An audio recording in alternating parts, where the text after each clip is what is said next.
We're going to get this meeting started. I'm going to call the meeting to order and ask everyone to stand for the pledge of allegiance. Thank you, Bob. I pledge allegiance to the flag of the United States of America and to the republic which stands one nation under God, indivisible, with liberty and justice for all.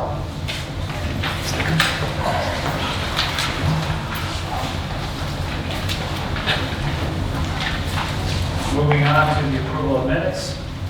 I would like a motion to approve the minutes of the July 7th, 2022 annual organizational meeting and the July 7th, 2022 regular meeting of the Board of Education. Second. Lynn and Bob. Is there any discussion? All in favor? Aye. Any opposed? Motion carried. Okay, we move on to comments on agenda items only. If anybody has a comment that they would like to make on an agenda item, they can feel free to come up here to the desk, sign in, and speak. Okay, moving on. I would like a motion to accept, approve, or authorize the consent agenda items as they appear on the agenda. So, Sharon and Lynn. Is there any discussion? All in favor? Any opposed? Motion is carried. I'm going to turn it over to Dr. Leach for the reports from the administration. Good evening, everyone. Nice to see you. It's very hot August 4th day, and we have a lot to discuss in terms of planning and preparation that's been taking place throughout the summer. I was going to start with my colleague, Megan McGordy, if she could join us. And Megan has been doing some of the district-wide planning associated with our mental health program in the district. So I'm asking her to give us an update, and then we'll move over to summer school. Then we'll have a larger discussion regarding what we see behind my shoulders. So welcome, Megan. Thanks for being here. thank you for having me. So just a little bit of an update. So I think, as Dr. Leach has shared at our previous meeting, there's been, I wouldn't say a return focus, but definitely an enhanced focus on mental health this summer. So I just want to share kind of some of the initiatives that we've recommitted to. So we're working with Julka and Stackelberg. So I hope I said their name correctly, Sharon. Julka's worked with us in the past through the Cornell Cooperative Extension. Has provided different parent trainings as well as staff development for us. So she's going to be working with us, starting with our staff on superintendent's conference days in September, on resilience and healing-centered engagement. So the real focus is that resilience isn't a do-it-yourself project. Resilience in children and youth is complex, and it develops and strengthens as a result of the right supports, challenging learning environments that use healing-engaged approaches and strategies. So we have a multi-pronged approach. So we're going to start with our teachers and staff, and then we're going to transition to our families.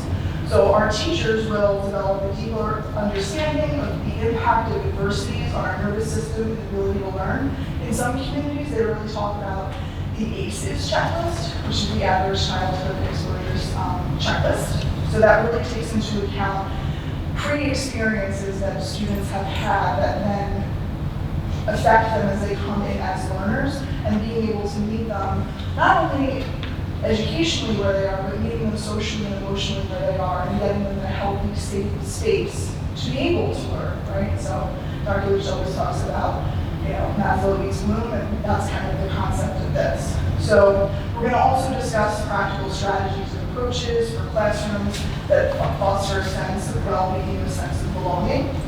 And then we're going to start meeting with our families. We're hoping that we've had an increased parent involvement with our Zoom platform sessions. So we're going to be offering Raising Resilient Kids. And I always laugh because the first kickoff is called Discipline Isn't a Dirty Word. So I think that is definitely going to draw some attention. So the hope of these professional developments for families is to support resilience in children and to assist parents with practical steps for how they can support raising resilient students. So you can't give what you don't have, and some of our families have asked us to be able to kind of help them with the work that we're doing to continue into the home. So that's kind of one, I'll use the phrase like bucket. The next thing is that we work very closely with Angela Turk, who's the Director of Children's Services through Orange County Mental Health. So years ago, Angela asked us to be a satellite location for the Port Jervis Mental Health Clinic. We were one of the only in the region at the time. And I think as a school community, we should be very proud of that fact and looking forward to support that, because it allows our students to have access to psychiatric care, ongoing mental health clinicians in their school buildings. And it's at reduced cost to families. So it's as if they have a therapeutic clinic that runs in our school building that's separate from school-based counseling. So it's a very unique service opportunity. And we are the host site for that. So it also promotes a rapid intake process. So sometimes families will struggle when they're in crisis with, how do I access supports? I Google everything on Orange County Gov, it's amazing, how do I get it? This is a process for which our families can engage directly with in their school building for their students to be able to access these sites. And Angela has also asked us to take a look at our student initiatives in our buildings, and we're taking a look at what offerings we can give directly to students. So whether it's suicide prevention and awareness, whether it's, how do I handle my stress load, that sort of thing. We're really taking the time to look at what resonates with our students to be able to provide them meaningful opportunities to engage in conversations about their own mental health. And then finally, it's called SANES, which is the School Mental Health Resource Training Center. They're really great short names, right? They're hosting a two-day virtual conference on mental health education. So we'll be attending that as administrators and teachers to be able to pull resources from the state level to kind of help with different mental health initiatives and awareness in our building, discuss how the climate and culture of your school can impact mental health of students, teachers, and administrators. And really, again, just avail ourselves of any opportunities that we can to provide our students the most support that they need, because it's a rapidly changing kind of environment for, I think, mental health, and we need to be always moving forward. So we have a lot of wonderful things in place. We've had continued partnerships with a lot of community-based organizations, and I think moving forward, we're looking to just bolster those. Well, thank you, Megan. I know we're excited about some of the professional development and the prospect of a work session, taking a look programmatically again. I know last year we looked at what we do in each division, and this was certainly a component of that comprehensive approach, but having a board work session in the future designating this topic would be helpful, so thank you. We're looking forward to that one. At this time, I'm going to ask my colleague James Yap to, would mind giving us an update on, via the microphone there, on summer school in terms of how it's going for our students. So again, for anyone maybe unfamiliar with our approach, this is the second summer in a row that we have a pretty robust offering at the elementary, middle, and high school level. And James can give us some more information on that. Sure. So compared to last year we opened it up pretty wide to almost anyone who thought that that was appropriate at the time, because we were still kind of in the throes of the pandemic, and we wanted to get as many students in as possible just to get that remediation and also socialization for them. This year it was a lot more targeted, and we wanted to make sure that we were getting the students that needed the help and to get ready for the next school year. So this year we also made it a week longer, just to line up all of our services, whether it be at the high school level or at the elementary, that, for transportation reasons, for nurses, for everything, that they were all basically the same length. So this year we started on July 5th, the day after Independence Day, and we're running until next Friday, August 12th. So it's a little bit longer. The Regents exams is the following week, but it's those students just come in for the Regents. There's no actual classes, it's just the Regents itself. So at the K level, the students were in for remediation, reinforcing skills, whether it be in ELA, science, social studies, math, and especially at the elementary level, we offered an encore. So some days it was physical education or art, and just looking at the whole child, so it wasn't just the core subject areas, that kind of thing. So the teachers appreciated that and allowed us to bring in other subject area teachers and to give the students a little bit of a break. So it was just drill and kill. It was a lot of for fun activities. And Dr. Leach and I walked around Sanfordville yesterday and we saw a lot of kids that were smiling. That kind of thing. So at the 9-12 level, like I said, it's mostly regents and credit recovery. This year, we also hosted the extended school year program that used to be done at Posties. We hosted that in-house.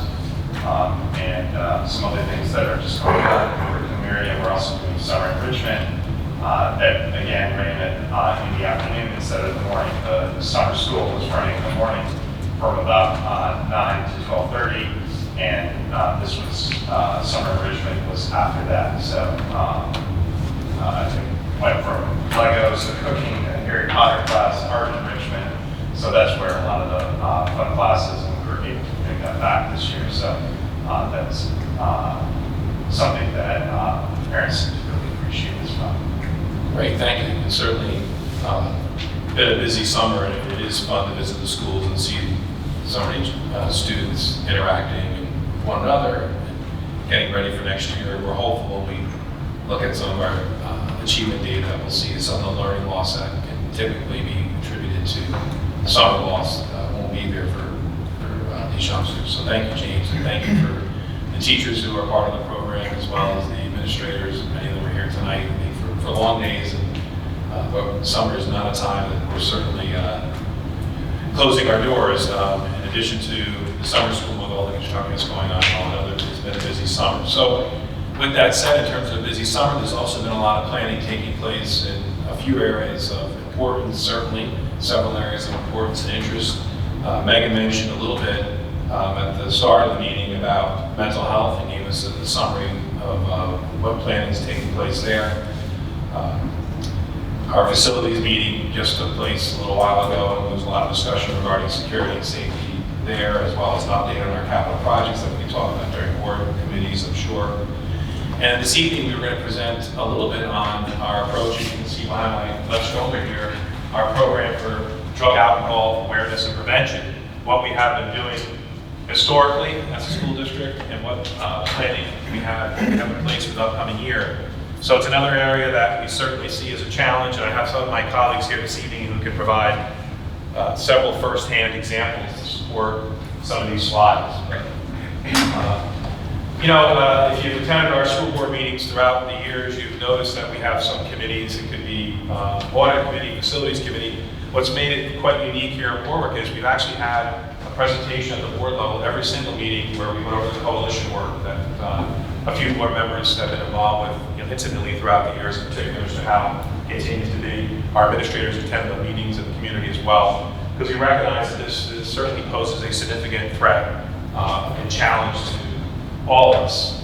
So tonight we'll take a closer look at this from what we have programmatically. So obviously we've got to make sure that our children are safe. And learning is most effective, of course, when we have an environment and a school culture that supports that.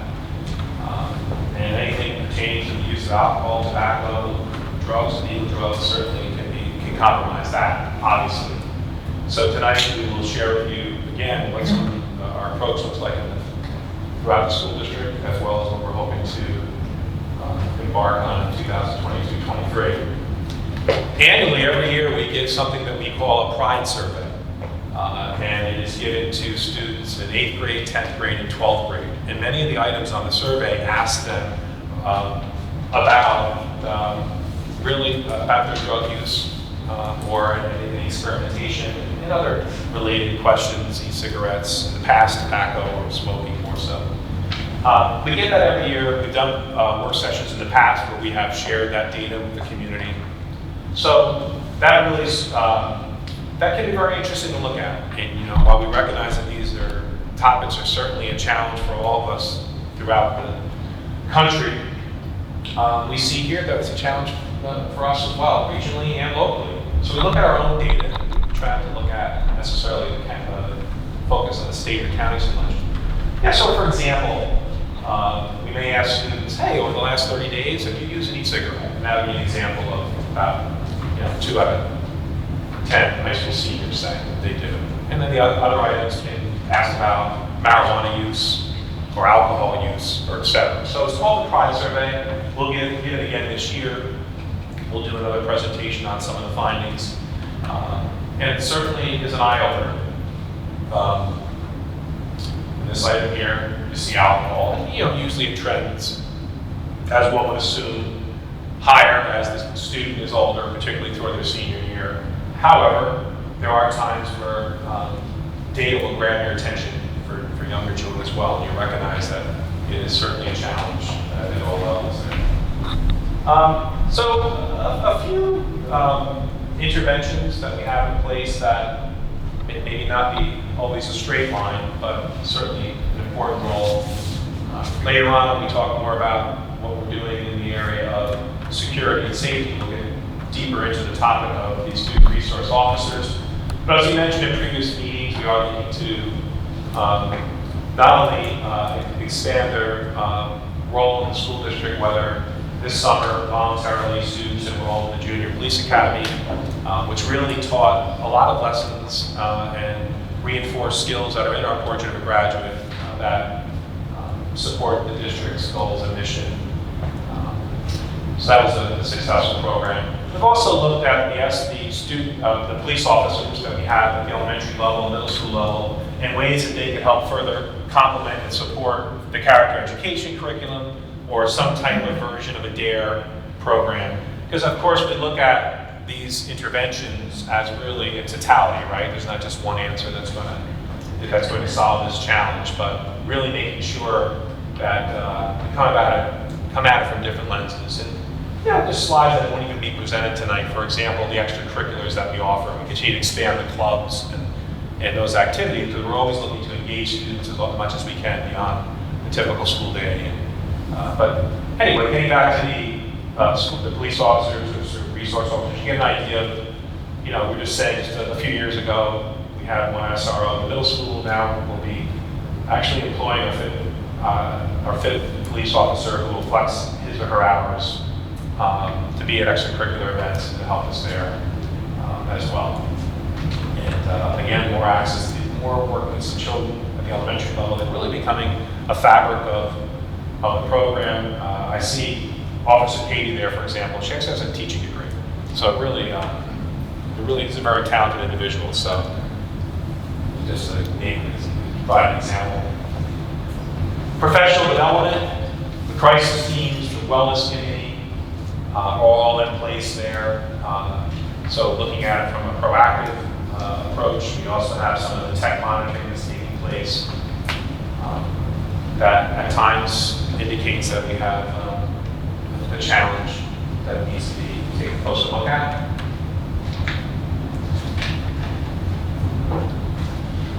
Within our existing curriculum, students will like that photo, right? That's a good one. That was the prom back in the football field, right? Was that the right spot or no? Yes. Anyway, we offer health classes, of course, at the middle school and high school level, and that certainly addresses whether it's peer pressure or the harms of alcohol, tobacco, drug use.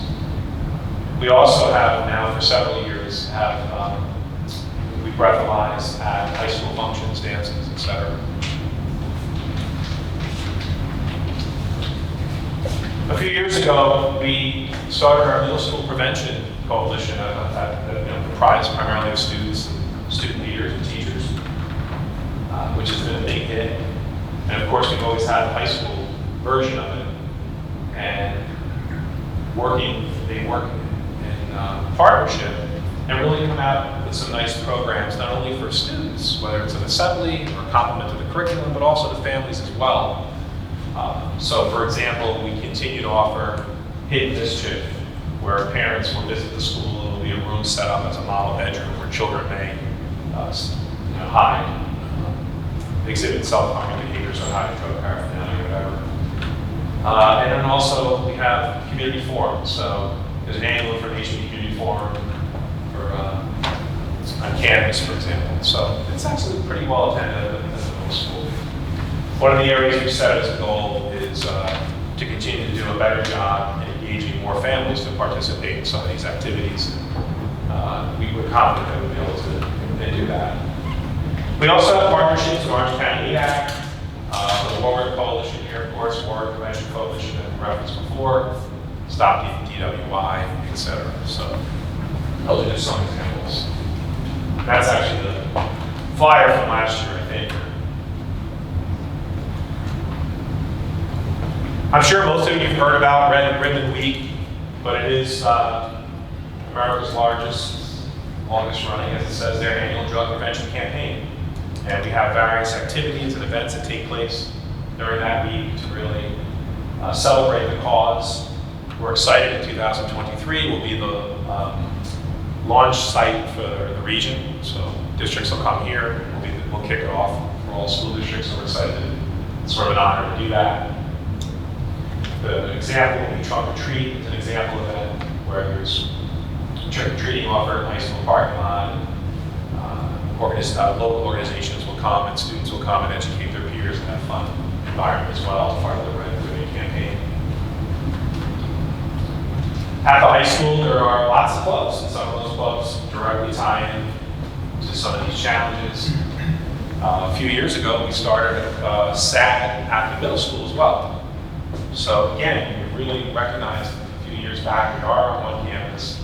Developmentally, it's very appropriate to begin to have these conversations in an age-appropriate way and to sometimes even leverage some of our young ambassadors or young leaders from high school to come down and young athletes, et cetera, and speak to middle school students, et cetera, to do more and more of that type of work. But there you see SAD, Students Against Destructive Decisions.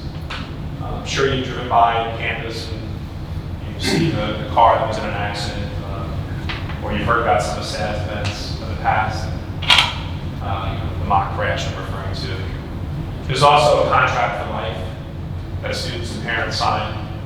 They have an agreement where if they're in a situation where they need to have an adult come and get them out of an unsafe situation, that there's a deal that no questions are asked this agreement, and that seems to work well for many families. We also have a driver forum, and we've offered it annually. It's required for students to attend prior to getting a parking spot, and during that, and we're one of the few high schools in the region with a lot of parking, so we can have our juniors who have a license and seniors who get a parking spot, which is great. So we use that as a really, it's a time students are motivated to get that privilege. We use that as a time to remind them of some safe behaviors pertaining to driving, alcohol, drugs, etc. So it's a captive audience. There's been years we've required the parent to come with the child, other years we have not. We've got mixed reviews on both, but nevertheless, we continue to offer this, and we'll be doing so in August, later this month. Have I talked about any organization at the high school or middle school that you want to add, or elementary school? Anything you'd like to add to? Yeah. Anything I missed, any examples? So if you think of it, just interrupt me, okay? I'm giving you what we call wait time. Teachers call it wait time. I needed that in school, too, so I'm going to call on you in a couple minutes. So I'm paying attention. All right, so we've got some new partnerships coming. We're excited about these new partnerships. Mallory's Marmy is coming in 2022-23, and promoting kindness among students. Blue Out Bullying. So it's an effort there. Sweetheart Heroes, Spotify, Bully Buttons that combine formal calls against bullying and apathy. So again, related certainly, but not always in the direct line. The aspects of bullying, such as peer pressure, certainly can increase the chance of students making poor decisions. So these are examples of some new programs and new partner organizations that we can have discussions with this summer. Some additional measures, the high school, middle school code of conduct. So obviously there are consequences when students, hello. How are you? Good. Obviously we have a code of conduct and there's expectations that students must follow. And we certainly enforce that code of conduct and remind students of that. But additionally, we also use it as an opportunity sometimes to be a learning experience for kids, right? So maybe a student is vaping and use that as an opportunity to speak about vaping, take a little course on vaping, attend something with your parent, which can reduce the consequence and focus more on the restorative benefit of that. Teen intervene. There's times where the principal will do some type of settlement agreement with families to say, hey, you know, there's some great counseling opportunities here. Let's talk about that. So it's not about always punishment, right? Vape educate, professional development. We've got quite a bit going on there. We had a summer session with local law enforcement working on noticing any warning signs, listening, recognizing, you know, it's almost like another language at times, how students will communicate with their technology and recognizing some of those alcohol or drug-related logos or vernacular or whatever. So we continue to do that. We're going to revisit the idea of canine searches in the building, particularly at the high schools. We have done that in the past. Work with our police department there. And that has, in the past, was successful. We believe can serve as a deterrent as well.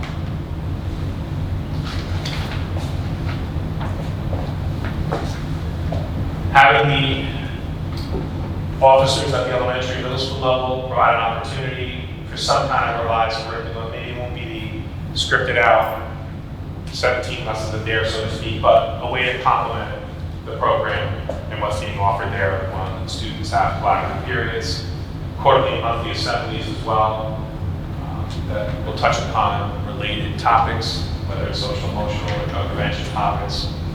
I talked earlier about the peer-to-peer recruitment. We found that to be very powerful. When mentors and role models, particularly other students, work with students, that's worked for us well. And we're always looking to identify more opportunities to have the students really working with one another to promote that positive message. There's times during particular sports seasons that some of the team captains will get involved and come down and visit younger students. There's also a code of conduct that's specific to athletics and to folks participating in those extracurriculars, which is a very big privilege and honor for them, and an extra motivator to make smart choices. So a lot more to come. Just wanted to share an overview of what has been in place and a few additions that we're considering. You had your wait time? Sure. Good. Yeah. So, you know, I think when you watch this presentation and when I think about what we've done here, it really is that it takes a village to raise a child platform. And what you see here, I'll start with our students. So for students, when they enter the 5th and 6th grade, we have counselors visiting the classrooms throughout the school year that'll touch on your basic, you know, peer pressure sort of how to handle those situations, so that when they are faced with friends giving them alcohol and drugs at an older age, they have those skills. Moving into 7th grade, they begin taking health class with Ms. Gouveia. Just a year or two ago, we updated those textbooks because, as you all know, when we were in health class, it was a lot about tobacco and smoking cigarettes, and now it is a lot more in vaping. So those updates have been made in the textbook. In 8th grade, we really pushed our students to join the SAT program, which really works on developing PSAs and getting that information out to the other students in the middle school.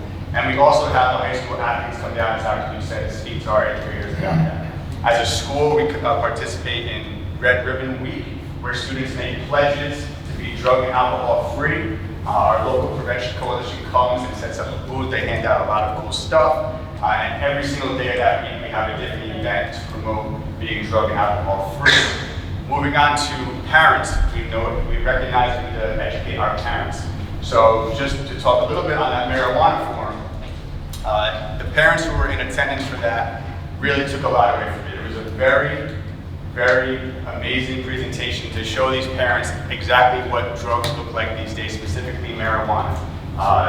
The candy that's out there, it can be a Skittle, it can be a gummy bear, and parents really had no idea that this was going on and what it looked like. And also, we teach them how dangerous it is to consume these drugs, because when you eat the marijuana, it takes a lot longer for it to take the effects, so students are getting a lot more and they're actually overdosing. In addition to that, we have our hidden mischief, which, as Dr. Leach touched on, is really amazing to do. So that the parents have about 7 minutes to go through this mock fake bedroom, because they say that's how long it takes for an average teenager to take a shower. I don't know that yet, but and, you know, they write down as many things as they can find. Typically, you find around 20 things in that 7 minutes, and it turns out to be about 60 to 65 different sorts of paraphernalia or different shirts that have companies' names on them that are associated with drug and alcohol. And then to finish off, just with our staff, right? So our administrators and teachers work with our local prevention coalition. We meet with them monthly, in-house, and then we also meet with them once a month out-of-house to really know what the new trends are that are happening in our community and surrounding communities specifically, so that we can take that information back and workshop it with our teachers so they know what to look for and how to share that information and help our students. So really great programs from start to finish, very well rounded, and that's the middle school. All right, thanks, Chris. So the high school, we take an educational approach, just like Chris said. You know, we're a community-based organization, and we're in the education business. So we do meet bi-monthly, like Chris said. We come up with all these forums. We spearhead everything with our community and all the stakeholders. And you know, we're trying to build a robust coalition like we already have at the middle school and high school, but we're still building. We're not satisfied. We're going to continue to recruit new students, new teachers, new people in the building, counselors, and just make it even stronger and continue to work with the community and move forward and try to do what's best for our kids. Going back to, you know, kids do get caught doing things that they're not supposed to. This is the time that kids are being kids and they're experimenting with things. So as Dr. Lee said, the code of conduct, we are working it where we take a more educational approach or a counseling approach, you know, Megan talks about social emotional learning. And we use something that Dr. Lee called ADAC, which is the Alcohol, Drug, and Abuse Council. It's located in Goshen. So if a student unfortunately gets caught with a substance like that, we recommend them over there to ADAC, and they go to the program called Teen Intervene, and that's obviously the parent consent. So Teen Intervene is for adolescents ages 10 to 15 years old, and there's 3 sessions, 3 one-hour sessions. The first 2 sessions are with the student and the counselor there, and then the 3rd session is with the parents and the counselor. And then they bring the student back, and they all meet together and kind of move forward to ensure that the student abstains from alcohol and or drug use.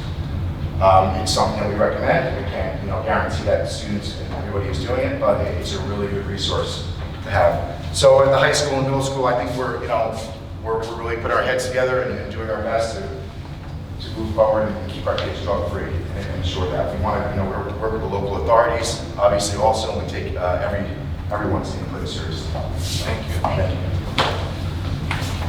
And on the elementary level, as a former health teacher and guidance counselor, this is something that still remains very close to my heart, and that it looks very different on the elementary level. And we're looking at students really forming that self-image on the elementary level. So spending a lot of time developing that self-interest, that self-image of themselves, building the self-confidence.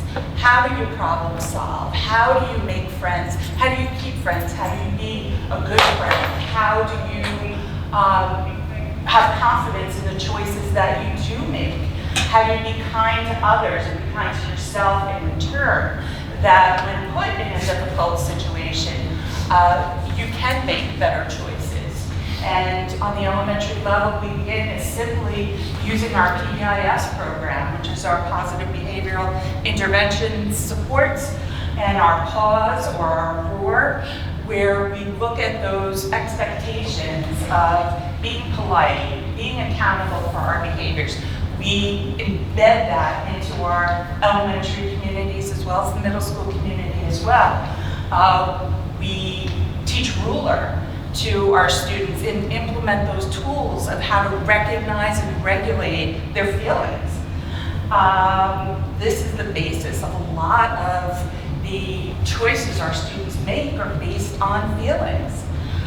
Also, it's very important to support our PTAs and our family events, getting our families out together with their children at different events all throughout the year, welcoming positive community members, whether it is our first responders that are always visiting our buildings, our high school mentors, and student groups that come down and meet with our kids and teach our kids and that they look up to, our parent volunteers, and of course our SROs, and really being involved in the school and community events to promote belonging.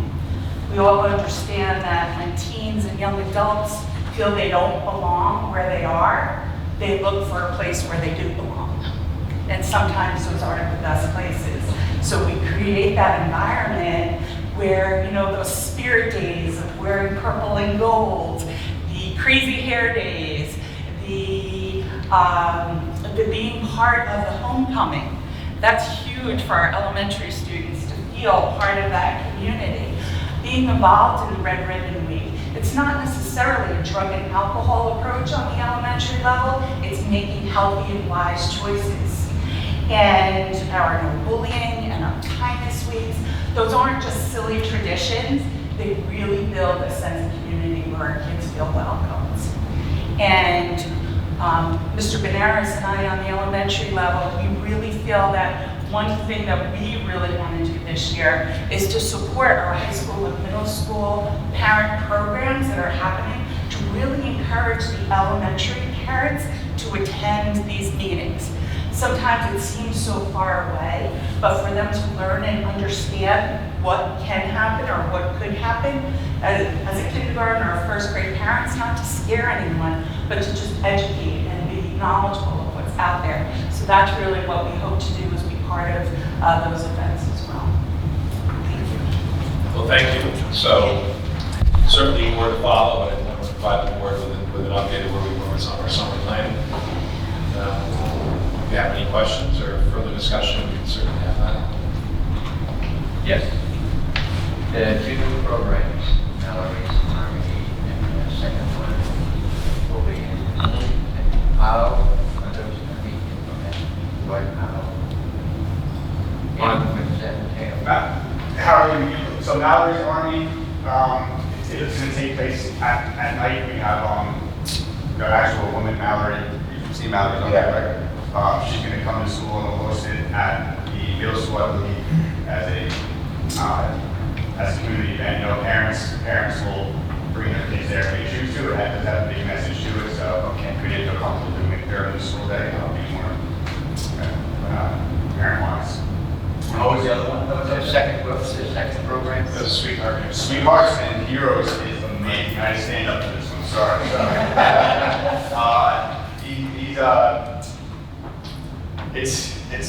It's going to take place over 4 days at the middle school. 3 days, I apologize. First day, they come and it's a group of very diverse individuals. One of them is a former UFC fighter. Another one is a military, former military Marine who was in a bad explosion. And I forget what the other one does, but they come and they give it an assembly just about anti-bullying and acceptance. Just not acceptance, that's wrong in saying that, really anti-bullying. Then they come back and they do something a couple months later where they're going to be called circles. Circles was the big driving point that caught our attention, and what they do is it's mixed grade levels, and throughout the day they meet with these circles. You sit in a circle just like it sounds, and they have all these techniques to start for the students to start making connection with each other. And maybe it's, it could be something where, Chris had his mother got into a bad accident when he was younger, and now you find out an 8th grader sitting across from Chris had another similar instance with their mother had a tragedy, and now they made a connection. So as the students are walking through the hallways, now everyone has advocates throughout the building, and it's supposed to make a real sense of community. So they spend 2 days moving throughout the building, having these circles. Really, really like it. We're super excited for it, thankful for it. Ms. Diopoulos had done that, so I got to give her credit, but super excited about that one. It's really cool.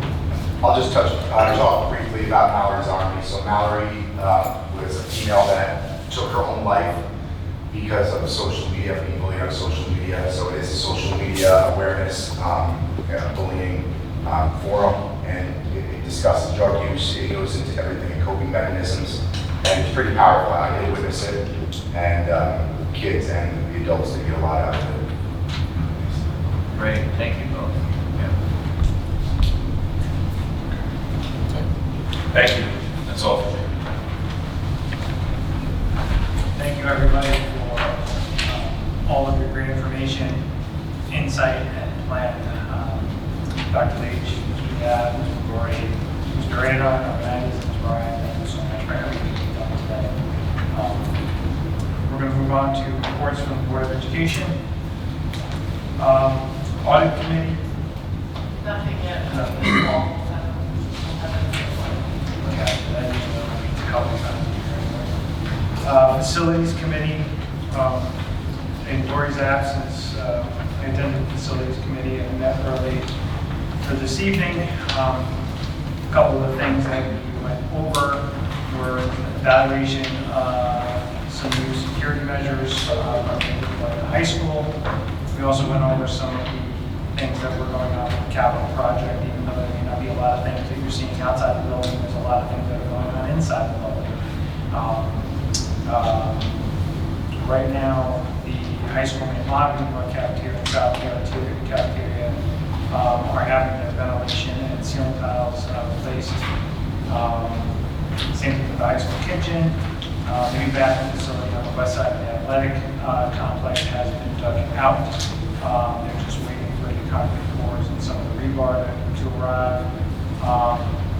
They are working, they've gotten things, they had information, they had the roofing come in, just waiting for the contractor to start on the high school. Ductwork is installed in the north and south cafeterias, and they're waiting. That will be done by school, and the older handlers will be able to handle everything, but the new air handlers won't be in until February or possibly the middle of March of next year. They're working on the foundations to the outdoor classrooms. They're ready for cooler as of now. The stadium renovation, I'll call it, will be started in the middle of November. So the good news is we'll be able to get in some of the small sports that are there. With regards to some of the internal project, the culinary project, they're converting 2 rooms within the high school to serve as new programs for culinary. Yeah, there'll be an industrial type of kitchen there like there is in the middle school, and it'll be a complement not only to potential culinary offerings in the future, but also the ag program is going to use it immediately. Yes. The new tech area is 99% complete. They're just waiting on a couple of last minute punch list items and just some normal stuff that's going on right now with regards to flooring throughout the buildings and replacing and replacing the floor. So, just to add to what Mr. Parsons mentioned regarding the tech space at the high school, if you recall visiting high school in the past where the photocopy paper would be stored and other resources, materials, a large area has been combined with a large classroom and has been renovated to be an area that we're offering a lot of our STEM courses. So we've doubled our staff there now. For example, we talked a lot about the electric car course that'll kick off in February. The cars are there ready to go. So that space will emulate what you see at the middle school now. So the space matches the program that's being offered. So more engineering, science, and technology classes there, which the students are, based on course selections, telling us they want. So it's good. Yeah, so Dr. Leach, the security presentation, I think we were looking at security doors. We're also looking at possible test pilot in September. I don't know, is it too early to maybe Well, no, I don't think it's too early to talk about that. We are in the final stages of hopefully finalizing the planning where we would have contacts on every door, every egress in the district, so that we would know if, God forbid, an adult left a door ajar, that we would notify us electronically, quickly, and immediately, and notify our police officer in the school as well as other staff, so that, God forbid, there was human error there, we could address that quickly. So that's, we're excited about that. We're also, continuing to look at other ways to keep students safe, whether it's enhancing our cameras in the building. We now have the technology that picks up license plates. We now have the technology where the police will pull on our campus and immediately log into our buildings and have plans and access to cameras, et cetera. And we're looking at other measures as well, potentially ways of determining whether a weapon could be brought to school, et cetera. So we'll have more information to share soon on it. We have quite a strong plan in place, but we recognize that we can always do better. And we're looking at our plans at not only the district-wide level, but the buildings as well. They're confidential plans there, but the district-wide level is something that we do publish on our website for folks to check out in broad strokes to see what is being offered. And we are looking at participating in an active shooter drill in November. And we're having conversations with our local police regarding the police officer in each building, taking the lead on the training of active shooter in each building, so they have good knowledge of the building. And we train our faculty and our staff what to do, God forbid, we're in a situation that some other tragically schools have been in, that we are trained and we are prepared. So we're looking at it from many different layers and many different mitigation many different approaches. So so we continue to do that. Even adding that, I know I'm being redundant, but even adding that officer after hours, I think is important to do. So, but we'll devote further presentations to safety and security, but though that's a little bit of what we've been doing the past few weeks.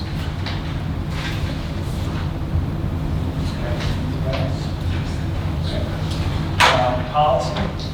So we're still waiting to hear back from your policies for this year's work. And we'll probably set up a meeting in September.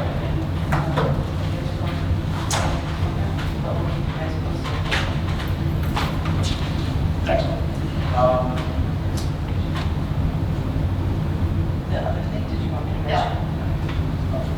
Okay. Advocacy, local fair funding, Oxford, Midland. The only thing is, I will say this, is that their BOCES is coming to our meeting on the 18th. They are putting forth a capital project, and they are coming to present to us the capital project.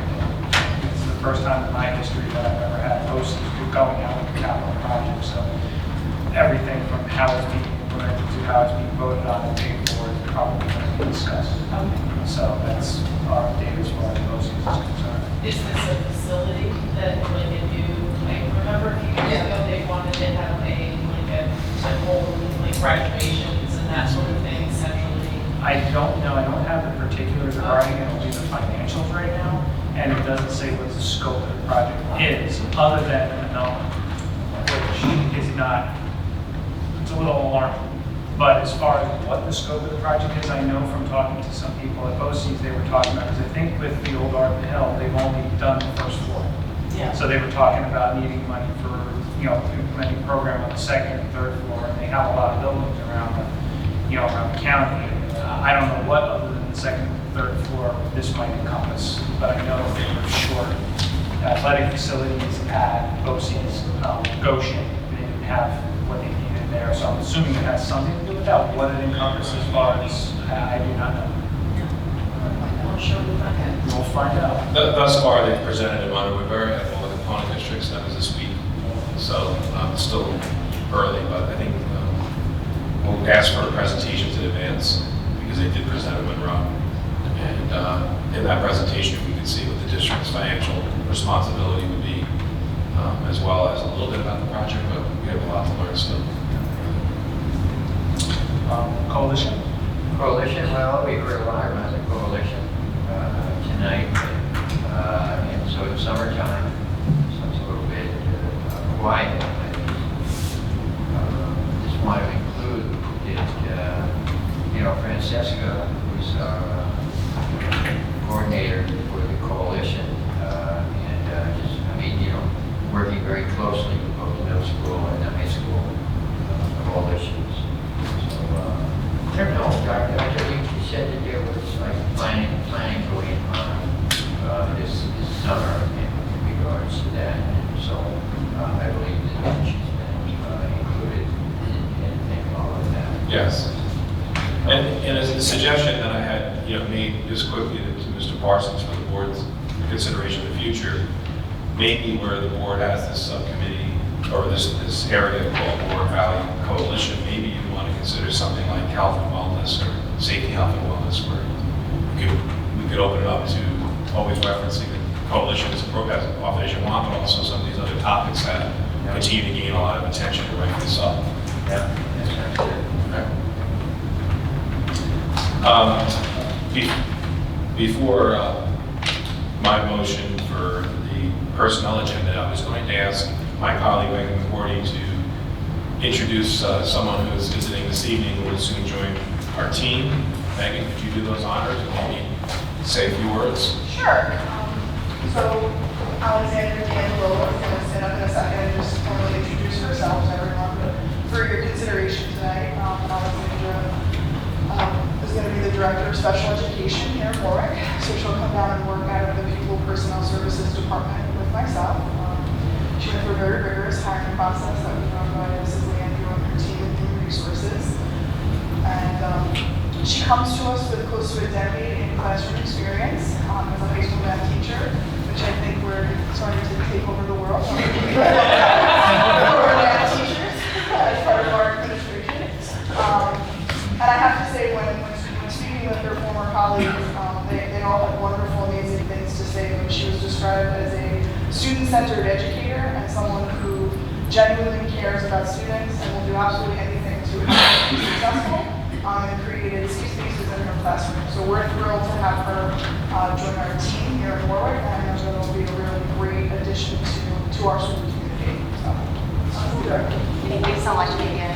It's a pleasure to be here this evening. I'm so excited to be joining the Warwick Valley Central School District and putting forward my expertise in helping our special education students. I look forward to working with the community as well as all of you, and just thank you so much for this opportunity. Thank you. I certainly don't want to put her on the spot, but we had a few more members that weren't in attendance at the last meeting, so perhaps, Aaron, if you wouldn't mind introducing yourself again, you can use your speech from the last time. Dance a little differently maybe this time. It was actually came prepared. Yeah, there you go. Hi everyone, my name is Erica Lewis. Before working here, I worked in New York City where I was also a math teacher. And a lot of my work there for my last couple of years was with testing coordination as well as being the department leader for the math and science department as well. And I'm really excited to bring what I've learned in my previous job to work.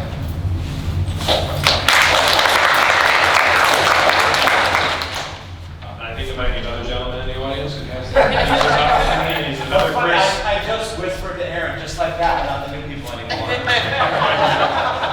I'm Chris Fiorentino, another associate principal at the high school. Very excited to be here and serve the Warwick community. I was a math teacher also, assistant principal, and Dr. Matt Newberg. Very excited, just like my other colleagues here, very student-centered, and just excited for September 6th to come.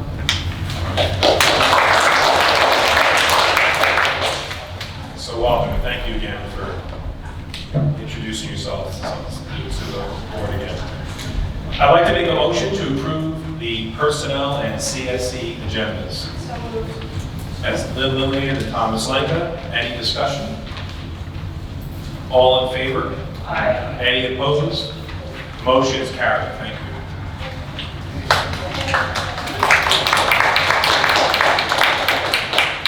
Thank you, Dr. Leach, and I will extend another welcome to everybody. Great to have everybody on board. Moving on to new business. I would like a motion to authorize the Assistant Superintendent for Business to transfer funds as it appears on the agenda. So moved. Sharon Second. and Bob. Any discussion? All in favor? Aye. Any opposed? Motion is carried. I would like a motion to appoint the Audit Committee for 2022-2023 school year as it appears on the agenda. So moved. Bob Second. and Lynn. Any discussion? All in favor? Aye. Any opposed? Motion is carried. I would like a motion to approve 2 new textbooks to be used in the high school as they appear on the agenda. So moved. Sharon and Tom. Any discussion? All in favor? Aye. Any opposed? Motion is carried. James, could you just touch on, like, we're partnered with Mount St. Mary's now? Sure. So these courses were not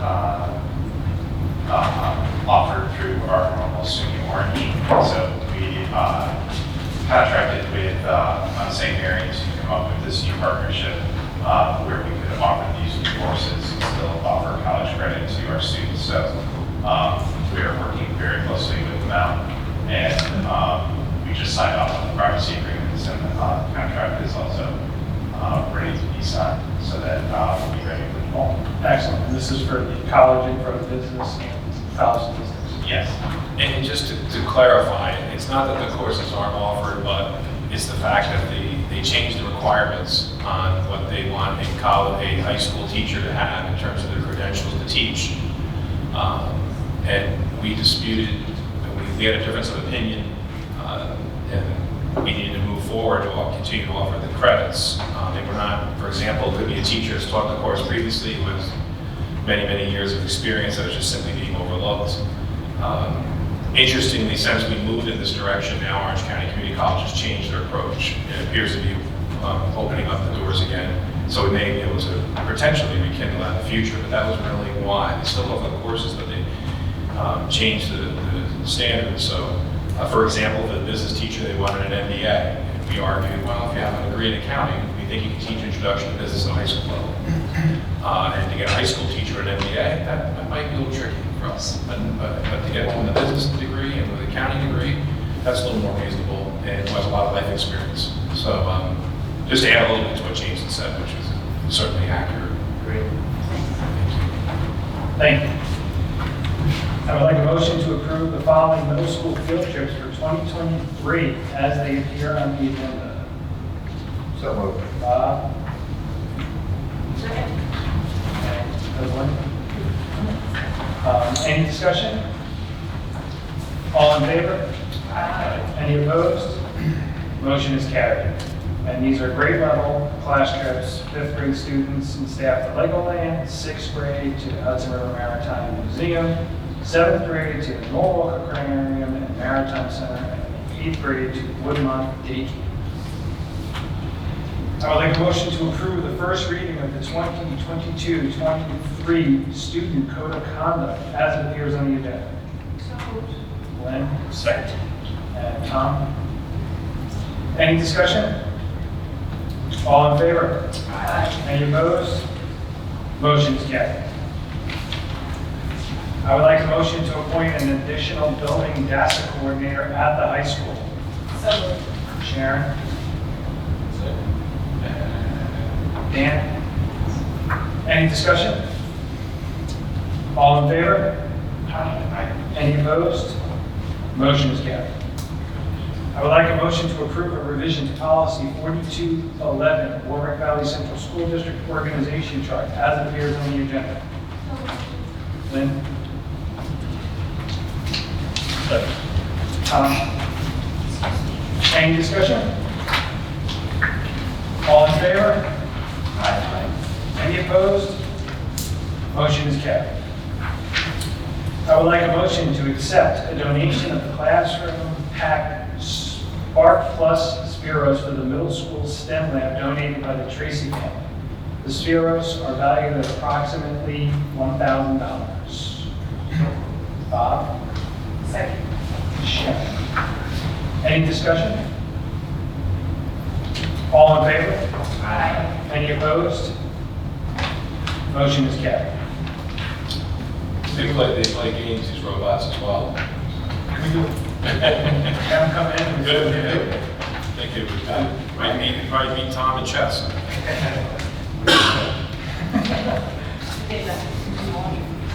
That's the question.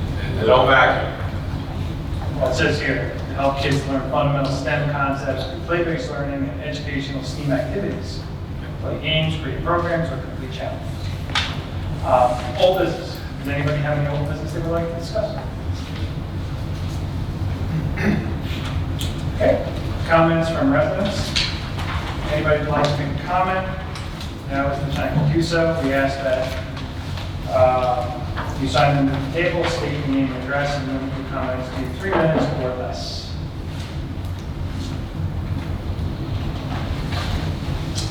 Okay. No more follow-up. I would like a motion to adjourn the meeting. Sharon? Second. And Tom? Any discussion? All in favor? Any opposed? Motion is carried. Thank you, everybody, for coming tonight. Have a great night.